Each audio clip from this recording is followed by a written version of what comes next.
What's up, everyone? Welcome to another episode of Backup Fantasy Sports. It is Tuesday, September 13th. My name is Ewan, and today we are going to be getting into some fantasy football with the Week 2 waiver wire as the season has officially kicked off. All the games have happened, including Monday Night Football, where Seattle upset Russell Wilson and the Denver Broncos on the road. And it was quite a spectacular way to fail with a missed 64-yard field goal to end the game. But we are here to get into the Week 2 waiver wire with quarterbacks, running backs, wide receivers, tight ends, and then some of my favorite streamers for Week 2 at the end of the episode. Lots of injuries going around. Lots of underperformers, overperformers. Who can we trust? Who is it not going to work out for in the long run?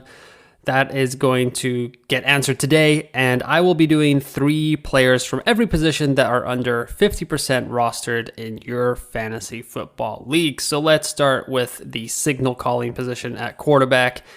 Big news at that position is Dak Prescott expected to miss 6 to 8 weeks after surgery on his right thumb. Right before I started recording, saw a little rumor saying Jimmy G to the Cowboys is a possibility. Mike McCarthy anticipates that the Cowboys will be making some roster moves to address the position. I guess Cooper Rush is not what they envisioned as their quarterback for the 2022 season. So who could replace Dak Prescott? So why not Jameis Winston? For the New Orleans Saints, he's currently 41% rostered. It did not look great for Jameis. In the first 3 quarters yesterday, he was 10 for 18 with 56 yards. But then the fourth quarter came up, the lights shone a little brighter, and he got the 93.4 PFF passing grade in the fourth quarter with 2 passing touchdowns and 213 yards. It was his first game back off an ACL tear. It was his first game with a new head coach. He's got way better weapons, and he's got the Bucs, the Panthers, the Vikings, and the Seahawks in the next 4. That is a good enough schedule for me. The Saints are 4-0 against the Tom Brady Buccaneers, so that could be a little bit of a surprise once again. But Michael Thomas, Jarvis Landry, Olave, Alvin Kamara, even though he was into pass block a little bit more than usual, there are a lot of weapons at Winston's disposal right now in New Orleans, and they had a tremendous comeback against the Atlanta Falcons. Falcons got a Falcon as per usual with that comeback collapse, but Jameis at 41% rostered should be on most of your waiver wires, and he is a fantastic QB2 option if you are playing in Superflex. Next up is Matt Ryan. He had a kind of an up and down performance here. 1 touchdown, 1 interception, 32 for 50 with 352 yards. So a lot of yards, but 7 yards per attempt. That is not exactly what we want to see from Matt Ryan. They played a entire extra quarter pretty much with the overtime tie against the Texans, but still throwing 50 times in a game where Jonathan Taylor also ran 31 times is going to be interesting to watch. The Colts were down big in the fourth quarter, and they did pass a ton. I just watched those highlights this morning, and his next 3 games come against Jacksonville, Kansas City, and Tennessee. So maybe if you're looking for a safer and a quarterback with a slightly easier schedule than Jameis, you can go to Matt Ryan, but I believe that Winston will provide a higher ceiling compared to Matt Ryan, especially after what we saw on Sunday. And then the final quarterback here, you want to talk about a roller coaster. Carson Wentz, 4 touchdowns, 2 picks, 27 for 41 for 313 yards. He's probably going to be my favorite 1-week pickup for week 2. If you just want to get by, see what else is on the waiver wire in week 3, and move along after that, I would certainly look at Carson Wentz because he's going to get up against the Lions, who are just in a 38-35 shootout with the Eagles. They go up 4 touchdowns to the Eagles.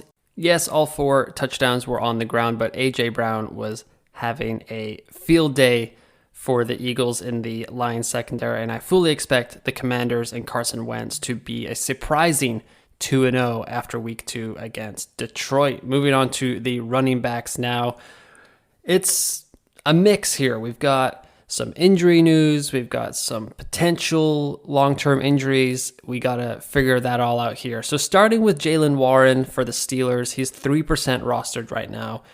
Came away from Sunday's game with 3 carries, 7 yards, and 1 target for did not catch it. But Najee Harris was seen in a walking boot after the game. He was reported to have a Lisfranc sprain again, or his injury flared up. Reports coming out that he would be out for 3 to 4 weeks. But then this morning, it was also being reported that Najee Harris expected to be good to go for week 2. So for his managers, Najee Harris's managers, I think they got away with one here, because if he had been out 3 to 4 weeks, I think a lot of people would have dropped a lot of fab cash on Jaylen Warren. But now that Harris is expected to be good to go, and it would be likely that he just reassumes his role as the lead back in Pittsburgh and getting a lot of work, that I think I would still, if I was the Harris manager, try to sneak Warren in through waivers with a couple of dollars, just get him on my bench, because he is the clear number 2 back. He's past McFarland and Benny Snell on the Steelers roster. He was the guy that was RB2 to start Sunday's game, and he could be a sneaky, now that Harris is not injured, you can go with and spend your big bucks of fab elsewhere, but still try to sneak Warren in here to your roster, so you have the Harris backup. Next up is Jeff Wilson. We don't have to worry about him dealing with his starter returning, because it turns out that Elijah Mitchell will miss a couple of months with an MCL sprain. On Sunday, Wilson came through with 9 carries for 22 yards, and then 2 targets, 2 catches for 8 yards. His upcoming schedule is the Seahawks, the Broncos, and then the Rams. So mixed bag there. You've got some possibly good Seattle and Denver just played on Monday night, and it was Javonte Williams looked pretty great when he was going against Seattle, and there were some holes opened up in the Denver defense as well by the Seahawks there. But the Rams still tough despite their shellacking on opening night. I'm not sure I could trust any 49ers running back right now, but I do trust that Wilson is going to get the first crack, and he's done it before. With the 49ers since 2018, he has carried the ball at least 14 times in 9 games, and he has racked up 7 touchdowns and 4.71 yards per carry during those games. Jordan Mason, Tyrion Davis-Price are behind Wilson in the depth chart right now. Davis-Price did not dress on Sunday against Chicago, and Mason played 5 snaps on special teams, but he did not touch the ball either. So I'm wondering if that was a situation where Mason is just more involved on special teams, so that's why he got to dress. But I fully expect Tyrion Davis-Price will move up the depth chart and be the RB2 behind Wilson here. But it's going to be tough for us to figure out where Kyle Shanahan rates all these guys and what the workload is going to be like with Trey Lance there, and Deebo Samuel also getting a lot of touches in the backfield. Jeff Wilson could be the lead back, but also the third in this team in carries, and that's not exactly an ideal situation that we want. But he is 10% rostered in ESPN and Yahoo leagues at this moment, and it's been a pretty good philosophy to just have the lead back for the 49ers in fantasy football since Kyle Shanahan has been there, and I think Jeff Wilson is that guy. It is, I think if you want to take a big swing, 15% of your budget is hopefully more than enough to get Wilson this week. I think some people will just think because Mitchell's coming back that it's not a long-term thing. Well, this is kind of the same situation that happened last year. Jeff Wilson got hurt in the first game of the season, and then Elijah Mitchell took off and was the RB1. And Mitchell has just been pretty unlucky with injuries in his career so far and just can't stay on the field and can't seem to stay healthy. And if you are just out of the Jeff Wilson sweepstakes for this week, I do not mind getting Tyrion Davis-Price at all for a couple of bucks if Wilson is just a little too rich for your blood. Next up in the running backs is Khalil Herbert, Bears, 33% rostered, 9 carries, 45 yards, a touchdown, and then he had 1 catch on 1 target for -2 yards. His upcoming schedule is probably the best of the running backs I've mentioned so far, as he has the Packers, Texans, and Giants in his next 3 games. David Montgomery did outrush him 7 carries to 9, but Herbert showed why he is one of the best backups in the league, and he should be on every roster that has David Montgomery, and I think he should be rostered in all 12-team leagues as well, because he can carry the rock when needed for Chicago. It's going to be tough to tell if Herbert is going to get this much work every week, because I'm not anticipating Chicago playing in a monsoon during the game every weekend as well. But I think in a standard league, he has low flex appeal at this moment. Moving on to the wideouts, and one of the standout guys from the weekend has to be Jarvis Landry. He is rostered in 58% of ESPN leagues, but 42% of Yahoo leagues.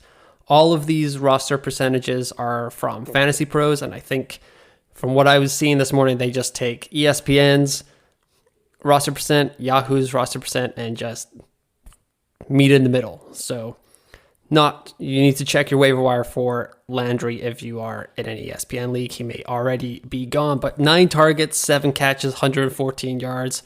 He came in as the 6th best wide receiver in terms of Pro Football Focus's receiving grades among receivers with at least 5 targets.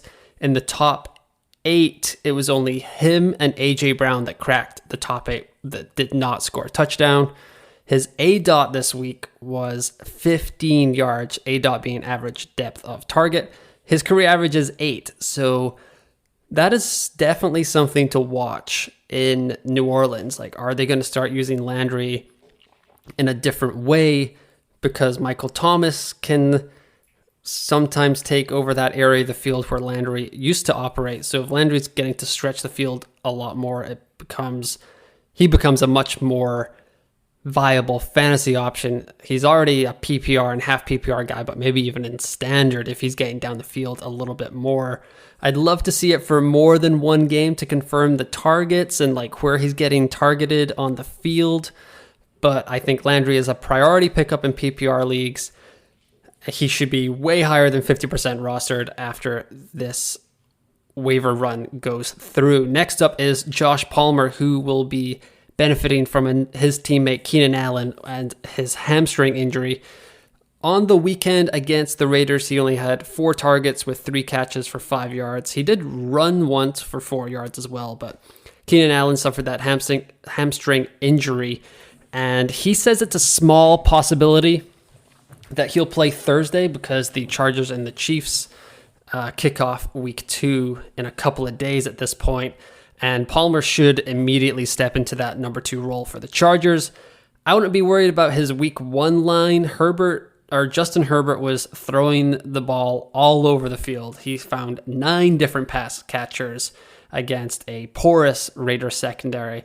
But I think with the Chiefs, I think the targets will be more funneled towards the like of Mike Williams, Austin Eckler, Josh Palmer himself, and even Gerald Everett on Thursday night. I think for this week, if he was just your streaming target, he would be kind of a wide receiver 3. And if for some reason this Keenan Allen injury lasts a little bit longer than we hope as Keenan Allen fantasy managers, the Chargers have the Jags and the Texans after that, and Palmer could be absolute gold for your week 3 and week 4 lineups. Finally, at wide receiver, we have Curtis Samuel of the Commanders, 7% rostered. 11 targets, 8 catches, 55 yards, and a TD. And then 4 carries for 17 yards and 1 fumble. And I was writing out this stat line. I was like, that seems like what everyone was hoping Curtis Samuel would be doing last season when he signed with the football team, as they were then called. His upcoming schedule is Detroit, Philly, and Dallas. We just saw Detroit and Philly smoke each other on Sundays. So getting Samuel against those 2 teams in the next 2 weeks should be fantastic. But exactly what I was saying, this is how a lot of people envisioned Curtis Samuel would be used in Washington in 2021, but he never stayed healthy. And now he is healthy, and it looks like they are trying to get him the ball in a ton of different ways. 12 touches with 15 looks at the ball. That's what you want from your wide receiver. He's a perfect bench wide receiver, 7% of leagues. He is one of the more interesting pickups and speculative guys that I would take a flyer on this week, especially in like a half PPR league, like Deebo Samuel kind of thing. He's not Deebo Samuel, but that kind of role in Washington, maybe they're still not happy with how Antonio Gibson is running the ball, so they're still trying to split up the carries with Curtis Samuel there. Moving over to tight ends as the final position for this week's waiver wire. Gerald Everett, 20% rostered for the Los Angeles Chargers. 4 targets, 3 catches, 54 yards, and a touchdown against the Raiders this weekend. He has KC on Thursday, but then, like Josh Palmer, he will be welcoming the Jacksonville Jaguars to the West Coast, and then he will be playing the Houston Texans. Herbert looked at him enough this week for me to make him a low-end tight end 1. Anyone with a pulse is really a low-end tight end 1 because all they have to do is catch a touchdown, which Everett did. Available in 13% of ESPN leagues, which I kind of found surprising, as I associate ESPN with like the more casual, like work league fantasy players. I feel like people take second tight ends and second quarterbacks there, but Everett should be much higher than that, and he's probably going to see the same boost that we were talking about with Josh Palmer, as Keenan Allen is likely to miss the game.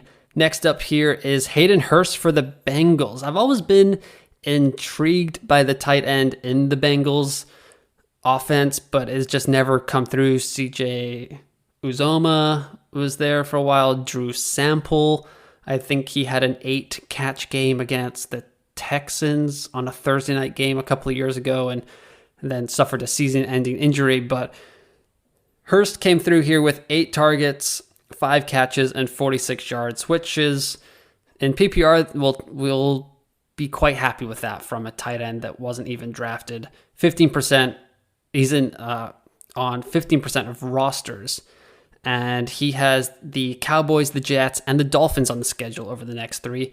T. Higgins, concussion protocol, so that's going to be a close call for him this week, and it should mean that Hurst would remain with a similar target volume for week 2 against the Cowboys here. You should have a better tight end than Hurst. I'm not sure how you would have been forced to start him in week 1, but he could be worth a flyer in like a tight end premium league, just as a 1-week replacement if the guy you are looking at does not have a great matchup. And the final tight end here is OJ Howard. Have to talk about him. 1% rostered, 2 catches, 2 targets for 38 yards and 2 touchdowns. He was only on the field for 6 passing plays.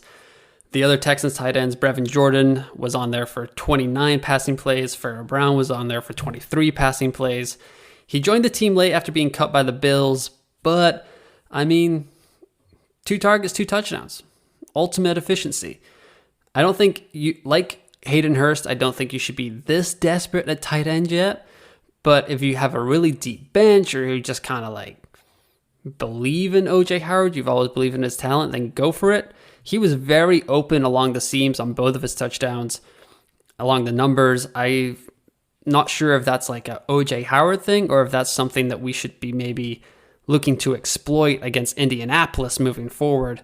We'll have to dig more into that as the week moves along. So here are some of the streamers I'll be looking at for week 2 specifically. So when I was going through these waiver wire pickups, like long-term, short-term, but these are the guys specifically for week 2 right now. At quarterback, Carson Wentz, great matchup with Detroit. Running back, Jeff Wilson, should be getting the first carry for San Francisco and is likely to get the majority of the work as of right now. And then at wide receiver and tight end, I went with the Los Angeles Chargers duo of Josh Palmer and Gerald Everett, because without Keenan Allen, their floor is going to be raised, and that Chiefs-Chargers game could be a huge shootout.